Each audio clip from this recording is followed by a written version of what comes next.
నమస్కారం. దూరదర్శన్ వార్తలకు స్వాగతం. నేను సరోజ. ముందుగా వార్తల్లోని ముఖ్యాంశాలు చూద్దాం.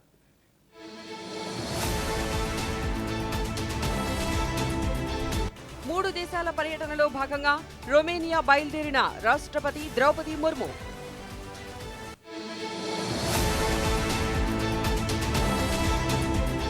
మీ భూమి బ్లాక్ చైన్ పైలట్ ప్రాజెక్టును వర్చువల్గా ప్రారంభించిన ముఖ్యమంత్రి చంద్రబాబు నాయుడు.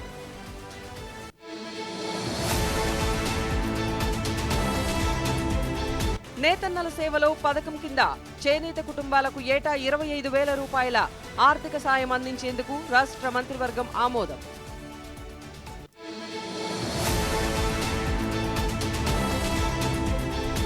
ఆగస్టు 1న భోగాపురం విమానాశ్రయాన్ని ప్రధాని మోదీ ప్రారంభించనున్న నేపథ్యంలో విస్తృత ఏర్పాట్లు.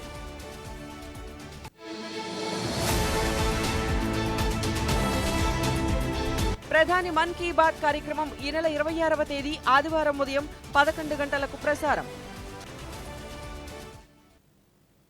ఇక వివరాలు చూద్దాం. రాష్ట్రపతి ద్రౌపది ముర్ము 3 దేశాల అధికారిక పర్యటనలో చివరిగా రొమేనియాలోని బూకారెస్టుకు చేరుకున్నారు. విమానాశ్రయంలో రొమేనియా విదేశాంగ శాఖ మంత్రి ఓనా సిల్వియాట్ సోయు ఆమెకు సాదర స్వాగతం పలికారు. 3 దశాబ్దాల తర్వాత ఒక భారత రాష్ట్రపతి రొమేనియాలో పర్యటించడం ఇదే తొలిసారి. ఈ పర్యటనలో రాష్ట్రపతి రొమేనియా అధ్యక్షుడు నికుసర్ దాన్తో ప్రతినిధుల స్థాయి చర్చలు జరపనున్నారు. ఈ చర్చల అనంతరం వాణిజ్యం, పెట్టుబడులు, రక్షణ, ఐటీ, పునరుత్పాదక ఇంధనం, విద్య, సైన్స్ రంగాలలో పలు కీలక అవగాహన ఒప్పందాలపై సంతకాలు జరగనున్నాయి. అలాగే రొమేనియా తాత్కాలిక ప్రధానమంత్రి ఇలీ బొలోజన్, సెనేట్ అధ్యక్షుడు, ఛాంబర్ ఆఫ్ డిప్యూటీస్ అధ్యక్షుడితో పాటు Romania India parliamentary friendship group Droupadi ద్రౌపది ముర్ము సమావేశం కానున్నారు.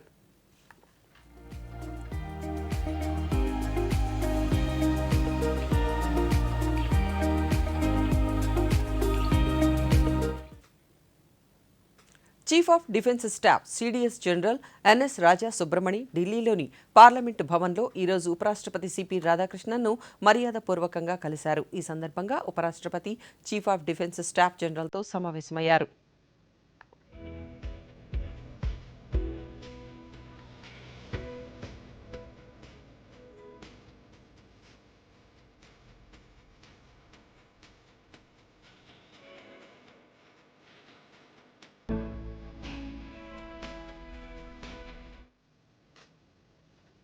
ప్రశ్నాపత్రాల లీకేజీలకు పాల్పడే వారిపై వేగంగా, కఠినంగా చర్యలు తీసుకునేందుకు ప్రత్యేక ఫాస్ట్ ట్రాక్ కోర్టులను ఏర్పాటు చేస్తున్నట్లు ప్రధాని నరేంద్ర మోదీ పేర్కొన్నారు.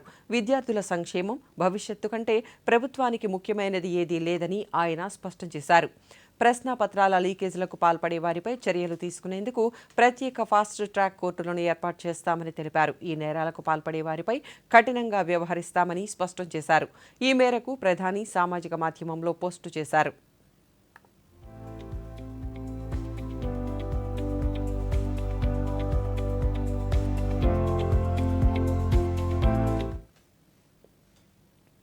విజయవాడలోని డాక్టర్ బిఆర్ అంబేద్కర్ కళావేదిక వద్ద జరిగిన ఏపీ పోలీస్ రిట్రీట్ 2026 సమావేశంలో ముఖ్యమంత్రి ఎన్ చంద్రబాబు నాయుడు పాల్గొన్నారు. ఏపీ పోలీస్ రిట్రీట్ 2026లో భాగంగా జరిగిన భవిష్య పోలీసింగ్ సదస్సును ఉద్దేశించి ముఖ్యమంత్రి ప్రసంగించారు. ఈ సందర్భంగా ఆయన మాట్లాడుతూ నేరస్తుల పట్ల కఠిన వైఖరి అవలంబిస్తూనే ప్రజలకు జవాబుదారీతనంగా ఉండేలా పోలీసు వ్యవస్థను రూపొందించాల్సిన ఆవశ్యకత ఉందని వెల్లడించారు. పొజిషన్లో పెట్టడమే కాకుండా అకౌంటబిలిటీ కూడా ఎట్లా ఫిక్స్ చేయగలుగుతాం. ఇప్పుడు మీరు చెప్పినప్పుడు 40% ట్రైనింగ్ అవర్స్ ఉండాలని, 40+. అదే మాదిరిగా హయ్యర్ ట్రస్ట్ మెయింటైన్ చేయాలని, 100% రెడీనెస్ రికార్డ్స్ అన్ని ఎస్టాబ్లిష్ చేయాలని, పాజిటివ్ పబ్లిక్ పర్సెప్షన్, పోలీసులు ప్రజల్లో పాజిటివ్గా ఉండాలి. అదే సమయంలో రౌడీలకి భయం ఉండాలి. యాంటీ సోషల్ ఎలిమెంట్స్ని మనం డీల్ చేయడంలో ఫర్మ్గా చేసి ఈ రెండు కానీ చేయగలిగితే, బ్యాలెన్స్ చేయగలిగితే చాలా వరకు ఫలితాలు వచ్చే పరిస్థితి వచ్చింది. ఇప్పుడిప్పుడు మనం కొంచెం మూవ్ అయ్యాం, కొన్ని రిజల్ట్స్ వచ్చాయి. బట్ అల్టిమేట్గా ఇక్కడ మీరు చూసినప్పుడు టెక్నాలజీ వల్ల ఏం లాభం వస్తుందన్నప్పుడు విక్టిమ్స్ జర్నీ కింద చాలా బ్యూటిఫుల్గా వేశారు. ఏ విధంగా వెహికల్స్ కానీ సీసీటీవీ కెమెరాలు ఇవన్నీ ఉపయోగిస్తే ఈవెన్ థెఫ్ట్ కేసెస్ కానీ అన్నీ కూడా ఎంత బాగా డిటెక్ట్ మీ భూమి బ్లాక్ చైన్ పైలట్ ప్రాజెక్టును రాష్ట్ర సచివాలయం నుంచి ముఖ్యమంత్రి నారా చంద్రబాబు నాయుడు ఈరోజు వర్చువల్గా ప్రారంభించారు. భూ రికార్డులకు శాశ్వత భద్రత కల్పించేలా బ్లాక్ చైన్ విధానాన్ని రెవెన్యూ శాఖ రూపొందించింది. ప్రతి ల్యాండ్ పార్సెల్కు ప్రత్యేక డిజిటల్ ఐడి ఇచ్చి ట్యాంపర్ ప్రూఫ్ సెక్యూరిటీతో లావాదేవీలు జరిగేలా బ్లాక్ చైన్ వ్యవస్థను రూపొందించారు. రాష్ట్రంలో కర్నూలు, చిత్తూరు, బాపట్ల, కృష్ణా, తూర్పుగోదావరి, పార్వతీపురం, మన్యం, విజయనగరం జిల్లాలలోని ఒక్కొక్క మండలంలో ఈ పైలట్ ప్రాజెక్టు అమలు చేయనున్నారు. ఈ సందర్భంగా ముఖ్యమంత్రి మాట్లాడుతూ భూ రికార్డులు సరిగా లేకపోవడం వలన విలువైన భూముల విషయంలో మోసాలు జరుగుతున్నాయని, ఈ నేపథ్యంలో ప్రక్షాళన, విముక్తి, భద్రత వంటి అంశాలపై దృష్టి సారించి భూ సమస్యలను పరిష్కరిస్తున్నట్లు తెలిపారు.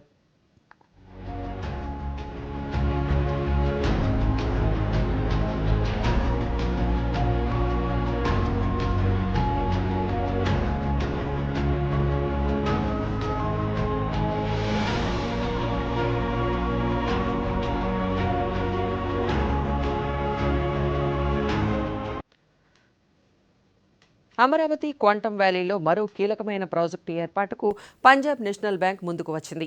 అమరావతి క్వాంటమ్ కంప్యూటింగ్ సెంటర్లో క్వాంటమ్ ఫైనాన్స్ ఇన్నోవేషన్ హబ్ ఏర్పాటు చేసేందుకు AP quantum mission, Punjab national bank మధ్య ఒప్పందం కుదిరింది. ముఖ్యమంత్రి Chandrababu Naidu, Punjab national bank CEO MD Ashok Chandra సమక్షంలో ఈరోజు అమరావతిలోని రాష్ట్ర సచివాలయంలో ఈ ఒప్పందం కుదుర్చుకున్నాయి. దేశంలో బ్యాంకింగ్ రంగం కోసం ప్రత్యేకంగా క్వాంటమ్ ఫైనాన్స్ ఇన్నోవేషన్ హబ్ ఏర్పాటు చేసేందుకు రాష్ట్ర ప్రభుత్వంతో ఒప్పందం కుదుర్చుకున్న మొట్టమొదటి బ్యాంకుగా పంజాబ్ నేషనల్ బ్యాంక్ నిలిచింది. బ్యాంకింగ్ సేవలలో సైబర్ భద్రతను పటిష్టం చేయడంతో పాటు ఆర్థిక మోసాలను ముందుగా గుర్తించే వ్యవస్థ ఏర్పాటు, భవిష్యత్తు డిజిటల్ ఆర్థిక వ్యవస్థలను సురక్షితంగా నిర్వహించేందుకు పంజాబ్ నేషనల్ బ్యాంక్ ఈ క్వాంటమ్ ఫైనాన్స్ ఇన్నోవేషన్ హబ్ ఏర్పాటు చేస్తోంది.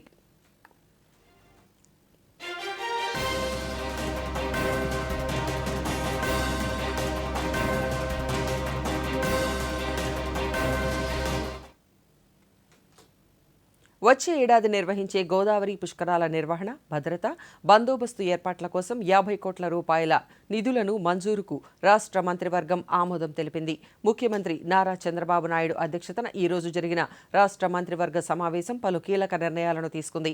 మంత్రివర్గ నిర్ణయాలను రాష్ట్ర సమాచార పౌర సంబంధాల శాఖ మంత్రి కొలుసు పార్థసారథి రాష్ట్ర సచివాలయంలో మీడియాకు వెల్లడించారు. నేతన్నల సేవలో పథకం కింద చేనేత కుటుంబాలకు ఏటా 25,000 రూపాయల ఆర్థిక సాయం అందించేందుకు మంత్రివర్గం ఆమోదం తెలిపిందన్నారు. బాపట్ల జిల్లా వెదుళ్లపల్లిలో వినికిడి లోపమున్న విద్యార్థుల కోసం ప్రభుత్వ డిగ్రీ కళాశాల ఏర్పాటు చేసే ప్రతిపాదనలకు మంత్రివర్గం ఆమోదం తెలిపిందన్నారు. చేసిన ప్రతిపాదనకు రాష్ట్ర మంత్రిమండలి ఆమోదం తెలిపింది.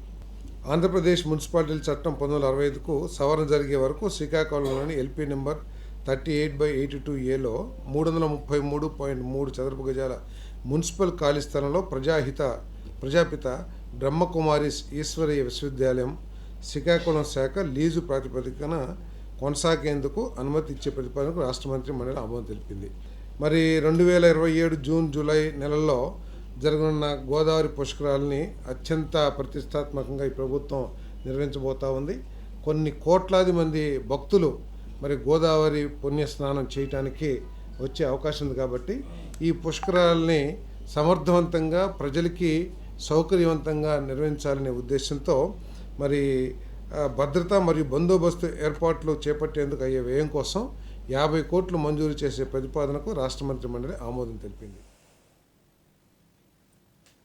ఆగస్టు 1న ప్రధానమంత్రి నరేంద్ర మోదీ భోగాపురం అల్లూరు సీతారామరాజు అంతర్జాతీయ విమానాశ్రయాన్ని ప్రారంభించనున్న నేపథ్యంలో అత్యున్నత ప్రమాణాలతో ఏర్పాట్లను పూర్తి చేయాలని ప్రధానమంత్రి పర్యటన నోడల్ అధికారి, ప్రభుత్వ ప్రత్యేక ప్రధాన కార్యదర్శి ఎంటీ కృష్ణబాబు, ప్రత్యేక అధికారి, వైద్య ఆరోగ్య శాఖ కార్యదర్శి జి వీరపాండ్యన్ అధికారులను ఆదేశించారు.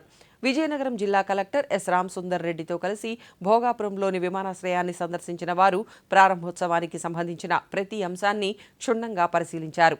విమానాశ్రయ టెర్మినల్ను సందర్శించిన అధికారులు అరైవల్, డిపార్చర్, చెక్ ఇన్ కౌంటర్లు, భద్రతా తనిఖీ కేంద్రాలు, వీఐపీ లాంజ్లు, ప్రయాణికుల నిరీక్షణ మందిరాలు, బ్యాగేజ్ హ్యాండ్లింగ్స్, లగేజ్ క్యారియర్ వ్యవస్థ, బ్యాగేజ్ క్లెయిమ్ ఏరియా, బోర్డింగ్ ప్రాంతాలు, విమానాల ల్యాండింగ్కు సంబంధించిన సదుపాయాలు, అంతర్గత రాకపోకల ఏర్పాట్లను సమగ్రంగా పరిశీలించారు.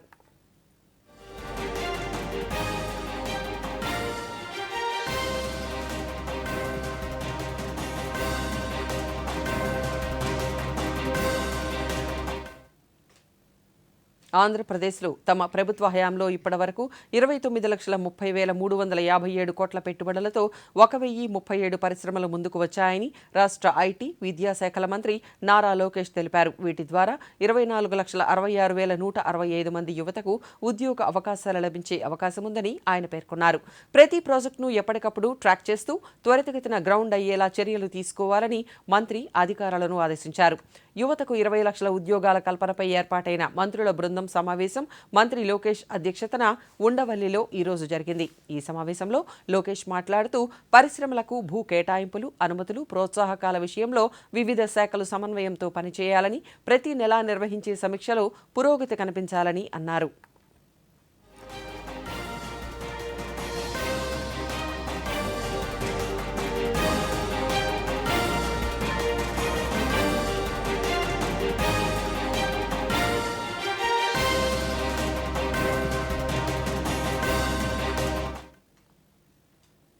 విశాఖలోని ప్రముఖ పుణ్యక్షేత్రమైన సింహాచలంలో ఈ నెల 28న జరిగే గిరి ప్రదక్షిణకు విస్తృత ఏర్పాట్లు చేస్తున్నట్లు విశాఖ జిల్లా కలెక్టర్ అభిషిక్త్ కిషోర్ తెలిపారు. విశాఖలో ఈరోజు ఆయన మీడియాతో మాట్లాడుతూ లక్షల మంది భక్తులు వచ్చినా ఎలాంటి ఇబ్బందులు లేకుండా ఏర్పాట్లు చేస్తున్నట్లు తెలిపారు. 32 కిలోమీటర్ల మార్గాన్ని 30 విభాగాలుగా విభజించి ప్రతి విభాగంలో భక్తుల సహాయ కేంద్రాలు, తాగునీరు, పారిశుద్ధ్యం, వైద్య, పోలీసు సేవలను అందుబాటులో ఉంచుతున్నామన్నారు. మనం 28కి అన్ని రకాల అరేంజ్మెంట్స్ చేసుకున్నాము. ఈ మధ్యనే ఆల్ సీనియర్ ఆఫీసర్స్ కలిసి కూడా జాయింట్ ఇన్స్పెక్షన్ చేయడం జరిగింది. మనకు ఒక స్ట్రెచ్ మనకు ఒక దగ్గర జీవీఎంసీ వర్క్స్ జరుగుతున్నాయి. వార్ ఫుటింగ్ బేసిస్ మీద మన ఏదైతే కుమారి కళ్యాణం దగ్గర వర్క్స్ జరుగుతున్నాయి ఇందిరానగర్ నుంచి, అవి కూడా మ్యాక్సిమం ప్రోగ్రెస్ వచ్చింది, కంప్లీట్ చేసుకుంటాము. 32 కిలోమీటర్లలో ఒక 31 సెక్షన్స్గా డివైడ్ చేసుకున్నాం. 30 సెక్షన్ల కింద 30 అసిస్టెంట్ సెంటర్, పిలిగ్రిమ్ అసిస్టెంట్ సెంటర్స్ని ఏర్పాటు చేస్తున్నాము. ఆ ప్రతి సెంటర్లోనూ శానిటేషన్ సంబంధించి, వాటర్ సప్లై సంబంధించి, అలాగే స్ట్రీట్ లైటింగ్ సంబంధించి, బందోబస్తు కోసం పోలీస్ సపోర్ట్, మెడికల్ టీం, వీళ్ళందరినీ కూడా అక్కడ ఏర్పాటు చేస్తున్నాం. వాళ్ళు మనకు రైట్ సైడ్ అంతా కొండ ఉంటుంది కాబట్టి లెఫ్ట్ సైడ్ మెడికల్ ఎవాక్యుయేషన్ పాయింట్స్ని ఐడెంటిఫై చేసి అక్కడ అంబులెన్సెస్ని, కొన్ని వెహికల్స్ని పెట్టుకుంటారు. ఒకవేళ ఏదైనా ఎమర్జెన్సీ ఉన్నట్లయితే ఆ లెఫ్ట్ సైడ్ ఉన్న రోడ్స్, ఇంటర్నల్ రోడ్స్ నుంచి వాళ్ళని నియరెస్ట్ హాస్పిటల్ తీసే విధంగా ప్లాన్ చేసుకున్నాము. మనం ఆ రోజున కొన్ని అడ్వైజరీస్ని, మెజర్స్ని కూడా సిటిజన్స్కి ఇష్యూ చేయబోతున్నాము. ఈరోజు మధ్యాహ్నం ఒక ఫైనల్ కన్వర్జెన్స్ మీటింగ్ పెట్టి డాక్టర్ బిఆర్ అంబేద్కర్ కోనసీమ జిల్లాలో నిర్వహిస్తున్న మెగా పేరెంట్స్ సమావేశంలో విద్యార్థులు, తల్లిదండ్రులు తప్పనిసరిగా హాజరు కావాలని జిల్లా కలెక్టర్ ఆర్ మహేష్ కుమార్ కోరారు. అమలాపురం కలెక్టరేట్లో ఈరోజు ఆయన మీడియాతో మాట్లాడుతూ రాష్ట్ర ప్రభుత్వం ప్రతిష్టాత్మకంగా నిర్వహిస్తున్న mega parent teacher meeting PTM 4.0 కార్యక్రమం రేపు జిల్లా వ్యాప్తంగా అన్ని ప్రభుత్వ, ఎయిడెడ్ పాఠశాలలు, జూనియర్ కళాశాలలలో ఉదయం 9 గంటల నుంచి మధ్యాహ్నం 12:45 వరకు నిర్వహించనున్నట్లు తెలిపారు. అండ్ ఆల్రెడీ మండల్ లెవెల్లో ఎంపీడీఓల్ని, మున్సిపల్ కమిషనర్స్ని, ఎంఈఓస్, కన్సర్న్డ్ ప్రిన్సిపల్స్ ఎవరైతే ఉన్నారో అండ్ ఏపీసీ ద్వారా, డిఓ గారి ద్వారా ఆల్రెడీ 16th of July నుంచి we had some preparatory meetings. 16th of July already we have conducted a video conference with all the concerned field level officials. So దీని యొక్క schedule మనకు communicate చేశారు school education department నుంచి. So 9 o'clock నుంచి 12:45 వరకు minute to minute ఏమేం process చేయాలి, ఎలా చేయాలి, పేరెంట్స్ని ఎలా రిసీవ్ చేసుకోవాలి, అక్కడ స్కూల్ మేనేజ్మెంట్ కమిటీస్తో ఎలా ఇంటరాక్ట్ అవ్వాలి, అక్కడ ఉన్న కన్సర్న్ అలమ్నే వాళ్ళు వస్తే ఎలా ఇంటరాక్ట్ అవ్వాలి, ఎవరైనా డోనార్స్ వస్తే వాళ్ళతో ఎలా ఏం చేసుకోవాలి, లీప్ యాప్ గురించి, కన్సర్న్డ్ పిల్లలకి ఇవ్వాల్సిన టోటల్ హోలిస్టిక్ కార్డ్స్ అవన్నీ కూడా డిస్ట్రిబ్యూట్ చేయడం జరిగింది. సో ఇలా all aspects one after the other which have discussed clearly with the concerned principals and even MEOs. So my main appeal is basically రేపు జరిగే కార్యక్రమంలో జిల్లాలో ఉన్న 1400+ స్కూల్స్ ఫ్రమ్ ఫస్ట్ క్లాస్. ఇప్పుడు స్వల్ప విరామం. ముద్దు కొత్త కార్గిల చికెన్ అవకాశమా? వావ్, నాన్నకి సర్ప్రైజ్ ఇస్తాను. కొన్ని డీటెయిల్స్ కదా నింపాల్సింది. ఆగు మొద్దు. ఏంటి? ఇలాంటి పాపప్స్ పట్ల అప్రమత్తంగా ఉండాలి. స్కామర్స్ పర్సనల్ డీటెయిల్స్ తో మోసం చేయవచ్చు.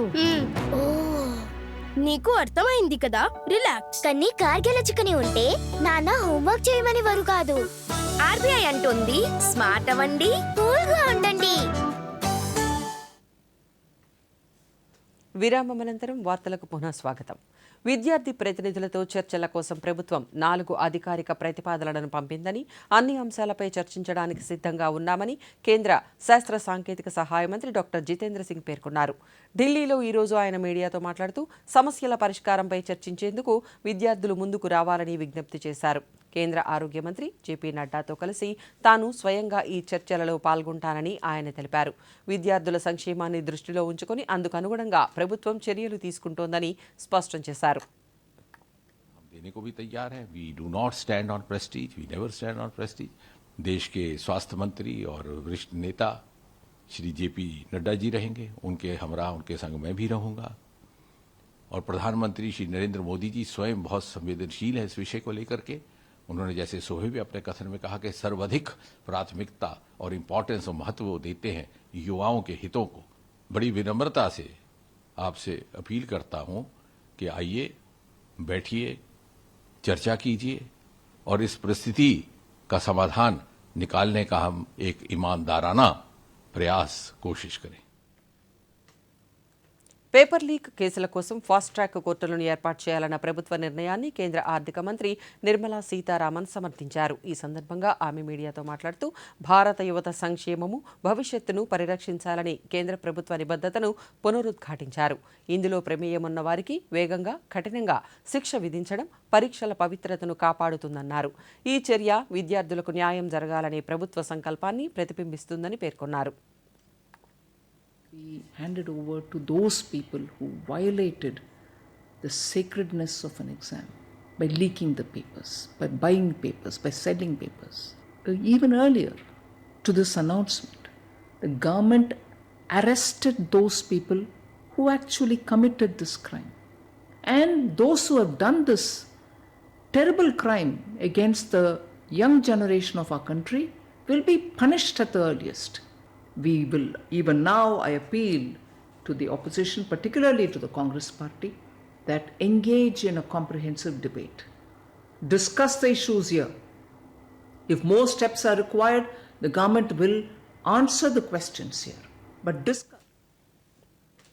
పార్లమెంటులో కొనసాగుతున్న వర్షాకాల సమావేశాల సందర్భంగా లోక్సభ ఉదయం వాయిదా పడిన అనంతరం మధ్యాహ్నం 2 గంటలకు తిరిగి సమావేశమైంది. అయితే ప్రతిపక్షాల నిరంతర నిరసనల కారణంగా ఎలాంటి శాసనపరమైన కార్యకలాపాలు నిర్వహించలేకపోయారు.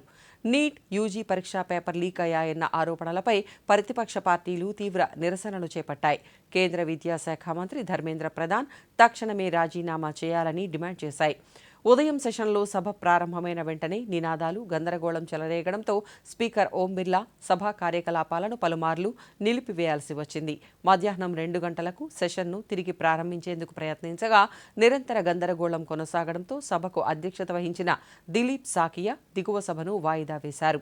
లోక్సభ రేపు ఉదయం 11 గంటలకు తిరిగి సమావేశమవుతుంది. रूप से 20 मिनट के भीतर मामले का अनुमोदित पाठ सभा पटल पर प्रस्तुत कर सकते हैं. प्लीज बैठिए. प्लीज. सभा की कार्यवाही कल शुक्रवार दिनांक 26 जुलाई 2026 को प्रातः 11 बजे तक के लिए स्थगित की जाती है. రాజ్యసభ కార్యకలాపాలు మధ్యాహ్నం 2 గంటలకు తిరిగి ప్రారంభమయ్యాయి. కానీ ప్రతిపక్షాల నిరంతర ఆందోళన, నిరసనల కారణంగా మధ్యాహ్నం 3 గంటల వరకు సభ వాయిదా పడింది. ఉదయం వాయిదాల తరువాత భోజన విరామం అనంతరం రాజ్యసభ తిరిగి సమావేశమైంది. అయితే ప్రతిపక్ష సభ్యులు సభ లోపల తమ డిమాండ్లు, నినాదాలను కొనసాగించారు. నిరంతర అంతరాయాల మధ్య డిప్యూటీ చైర్మన్ శ్రీ హరివంశ్ ఈరోజు మధ్యాహ్నం 3 గంటల వరకు రాజ్యసభ కార్యకలాపాలను వాయిదా వేశారు. అయితే సభలో గందరగోళ పరిస్థితులు నెలకొన్న నేపథ్యంలో రాజ్యసభను ఈరోజు వాయిదా వేశారు. తిరిగి రేపు ఉదయం 11 గంటలకు రాజ్యసభ సమావేశమవుతుంది. शुरू करने के लिए फॉर्मल डिस्कशन जो बात कर रहे हैं वो लिख के लेकर के फिर प्रोसेस कर रहे हैं. चर्चा मैंने सदन चलाने के लिए प्रस्ताव करते हैं. ऐसे तो नहीं होते हुए भी को पहले से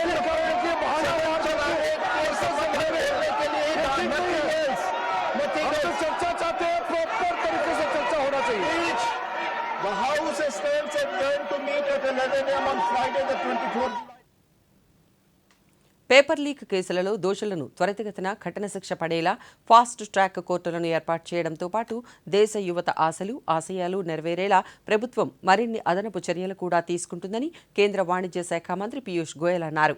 ప్రధాని మోదీ సామాజిక మాధ్యమ పోస్టుపై ఈరోజు ఆయన మీడియాతో మాట్లాడుతూ చర్చల ద్వారా ఈ సమస్యను పరిష్కరించుకునేందుకు ప్రతిపక్షాలు సహకరించాలని కోరారు. प्रधानमंत्री श्री नरेंद्र मोदी जी ने स्पष्ट कर दिया है कि कठोर से कठोर कार्रवाई की जाएगी. जो दोषी हैं ऐसे कारनामों के लिए फास्ट ट्रैक कोर्ट बनाकर सजा दी जाएगी, कड़ी सजा दी जाएगी और कई सारे कदम आगे चलकर इस विषय में सरकार लेगी जिससे हमारे युवा युवतियों की आशाएं अपेक्षाएं पूरी की जा सके. हमारा कांग्रेस पार्टी और विपक्ष से अनुरोध है कि विषय का राजनीतिकरण ना करें, भागे मत, चर्चा कीजिए. विपक्ष जो चर्चा से भाग रहा है, विपक्ष जो राजनीतिकरण कर रहा है, इसकी घोर निंदा करते हैं. सबसे अनुरोध है शांति बनाए रखें. ఢిల్లీలో నీట్ పేపర్ లీక్ నిరసన సందర్భంగా 21 ఏళ్ల యువతి మరణించిందంటూ సామాజిక మాధ్యమంలో జరుగుతున్న ప్రచారాన్ని కేంద్ర ప్రభుత్వం ఖండించింది. ఈ వాదనలు అవాస్తవమని భారత పత్రికా సమాచార కార్యాలయం స్పష్టం చేసింది. నిరసనలకు సంబంధించిన ఒక ఘటనలో తీవ్రంగా గాయపడిన ఆ యువతి ప్రాణాలతోనే ఉందని, చికిత్స పొందుతోందని తెలిపింది. ఆమె పరిస్థితి క్రమంగా మెరుగుపడుతోందని, వెంటిలేటర్ను కూడా తొలగించారని పీఐబీ ఫ్యాక్ట్ చెక్ యూనిట్ స్పష్టం చేసింది. ప్రజలు అప్రమత్తంగా ఉండాలని, అసత్య సమాచారాన్ని నమ్మవద్దని ప్రభుత్వం కోరింది.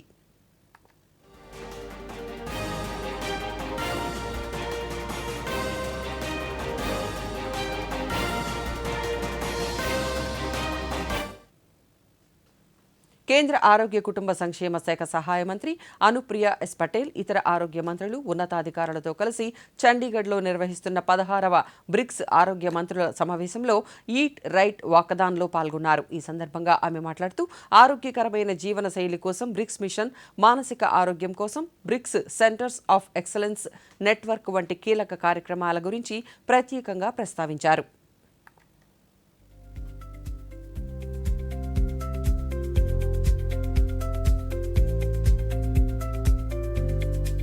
And India has introduced 2 new forward-looking initiatives this time. The first is BRICS Mission for a Healthy Lifestyle. And the second very important initiative introduced by India is the BRICS Network of Center of Excellence for tackling the mental care illnesses. So the idea behind this forum is to translate these trends that exist in the BRICS countries into actionable outcomes. కేంద్ర విదేశాంగ మంత్రి doctor yes Jayashankar ఈరోజు Brunei విదేశాంగ మంత్రి prince Abdul మతీన్తో సమావేశమయ్యారు. ఈ సందర్భంగా కృత్రిమ మేధ, డ్రోన్లు, డిజిటల్ వంటి వేగంగా మారుతున్న సాంకేతికత, పరస్పర సహకారంపై బ్రూనై విదేశాంగ మంత్రితో చర్చించినట్లు తెలిపారు. భారత్ యాక్ట్ ఈస్ట్ విధానానికి అనుగుణంగా ద్వైపాక్షిక అజెండాను ముందుకు తీసుకువెళ్లడంతో పాటు ఆగ్నేయ ఆసియా దేశాల మధ్య సమాఖ్య, ఆసియాన్ ఆధ్వర్యంలో బహుపాక్షిక సంబంధాలను మరింత బలోపేతం చేయడానికి అంగీకారం తెలిపినట్లు సామాజిక మాధ్యమం వేదికగా వెల్లడించారు.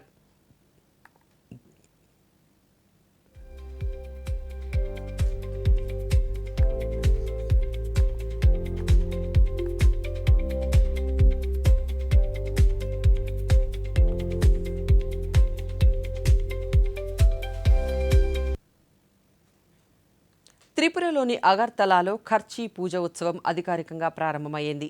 ఈ 7 రోజుల ఉత్సవాలలో 14 మంది దేవతామూర్తులను రాజవంశీయులు, భక్తులు కలిసి సైద్రా నదికి పవిత్ర జలాలతో అభిషేకం చేసి పూజిస్తారు. ఈ ఉత్సవాల సందర్భంగా ఆలయ ప్రాంగణాన్ని అత్యంత సుందరంగా తీర్చిదిద్దారు. త్రిపురలోని మారుమూల గ్రామాలు, పట్టణాల నుంచి వేలాది మంది భక్తులు అగర్తలాకు తరలివస్తున్నారు. ఈ పవిత్ర రోజులలో చతుర్దశ దేవతలను దర్శించుకుని పూజలు జరిపిస్తే తమ కోరికలు నెరవేరుతాయని భక్తులు విశ్వసిస్తారు.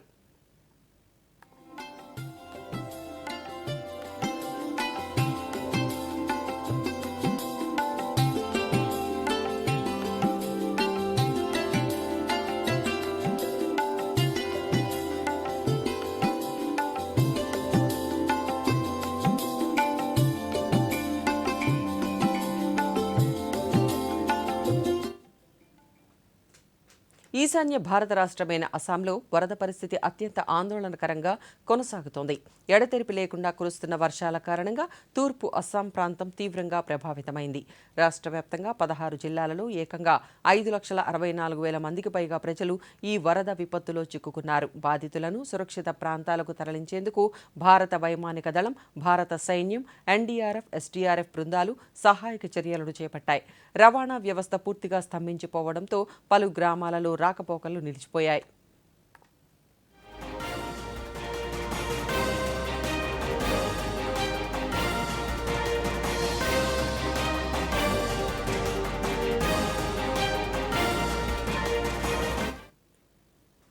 ఢిల్లీలోని నిరసనలపై air chief marshal Amarpreet Singh వ్యాఖ్యలు చేశారని పేర్కొంటూ పాకిస్తానీ ప్రచార ఖాతాలు చేస్తున్న ప్రచారాన్ని కేంద్ర ప్రభుత్వం తీవ్రంగా ఖండించింది.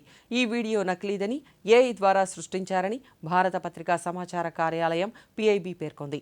Air chief marshal Amarpreet Singh Delhi నిరసనలకు సంబంధించి ఎటువంటి ప్రకటన చేయలేదని PIB ఫ్యాక్ట్ చెక్ తెలిపింది. నకిలీ వీడియోతో పాటు వాస్తవ వీడియోను సామాజిక మాధ్యమంలో పొందుపరిచింది. ప్రజలు ఇలాంటి అసత్య ప్రచారాలను నమ్మవద్దని సూచించింది.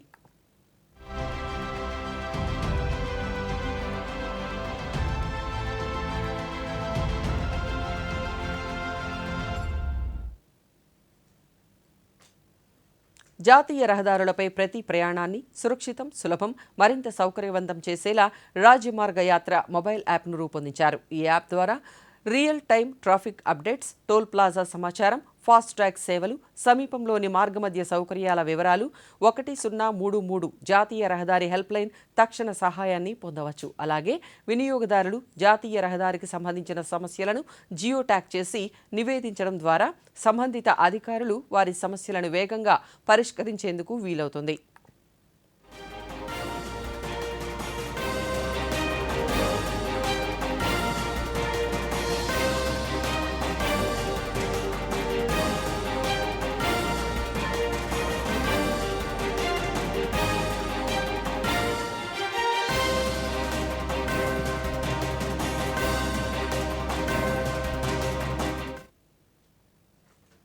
ప్రధానమంత్రి నరేంద్ర మోదీ తన మనసులోని భావాలను దేశ ప్రజలతో పంచుకునే మన్ కీ బాత్ కార్యక్రమం 136వ సంచిక ఈ నెల 26వ తేదీ ఆదివారం ఉదయం 11 గంటలకు ప్రసారమవుతుంది.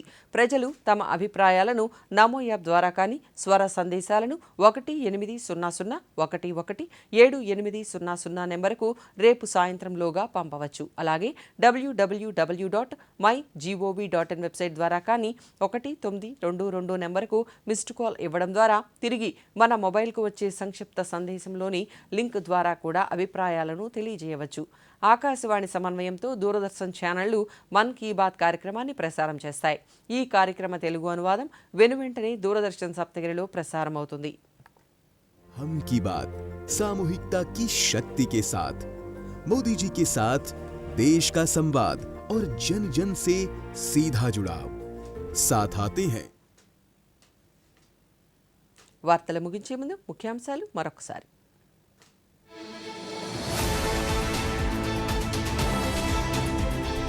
మూడు దేశాల పర్యటనలో భాగంగా రొమేనియా బయలుదేరిన రాష్ట్రపతి ద్రౌపది ముర్ము.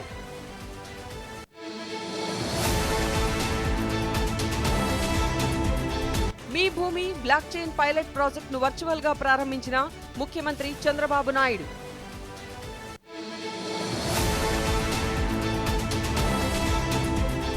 నేతన్నల సేవలో పథకం కింద చేనేత కుటుంబాలకు ఏటా 25,000 రూపాయల ఆర్థిక సాయం అందించేందుకు రాష్ట్ర మంత్రివర్గం ఆమోదం.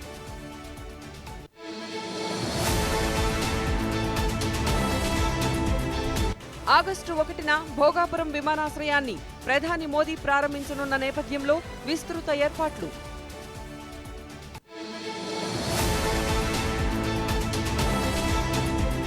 ప్రధాని మన్ కీ బాత్ కార్యక్రమం ఈ నెల 26వ తేదీ ఆదివారం ఉదయం 11 గంటలకు ప్రసారం.